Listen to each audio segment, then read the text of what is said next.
This clip is brought to you by SaveWithConrad.com.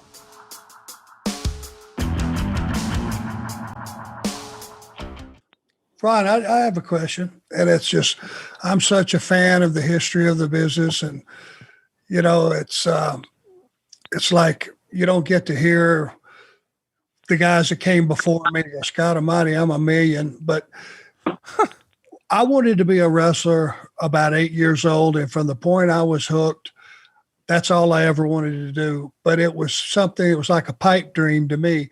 You growing up in the business and your father and grandfather being in, was it a foregone conclusion that you were going to be a wrestler? It was just a question of when you were old enough to start wrestling?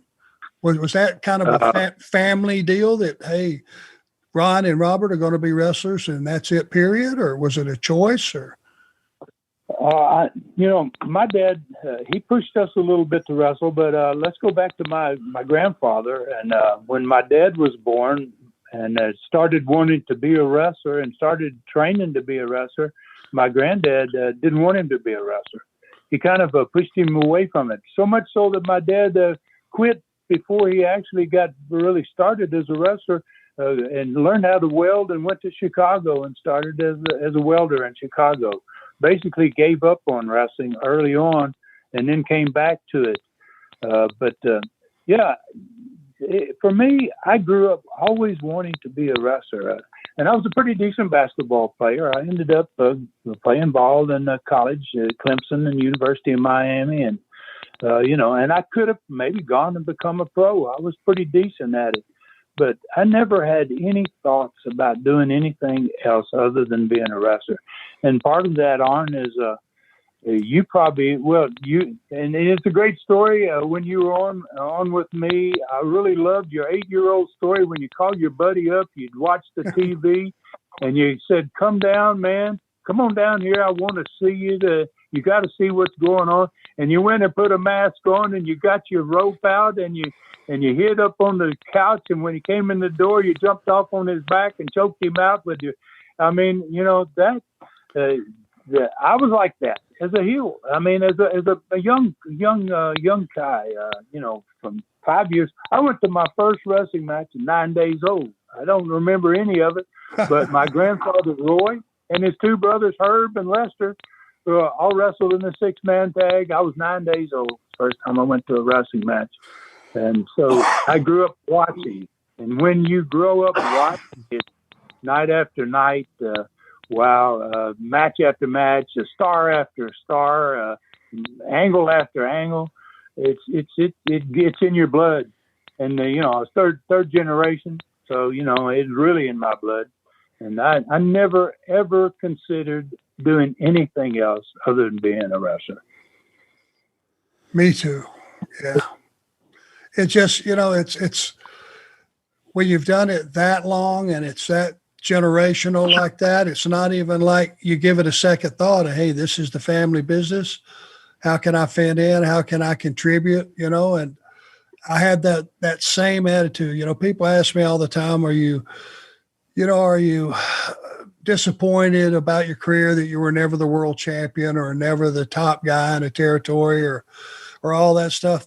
That was never my wish, to be the world champion or to be the Hulk Hogan of any particular territory. I just had this thing stuck in the back of my head was I just wanted to be one of the guys that when the other lineup, whether it be I was a heel or a babyface or whatever it was, I wanted that other locker room to be talking to the booker or promoter or whatever and saying, hey, I want to work with that guy. Yeah. That was my aspiration, and I figured the money and everything, if I could achieve that, would come.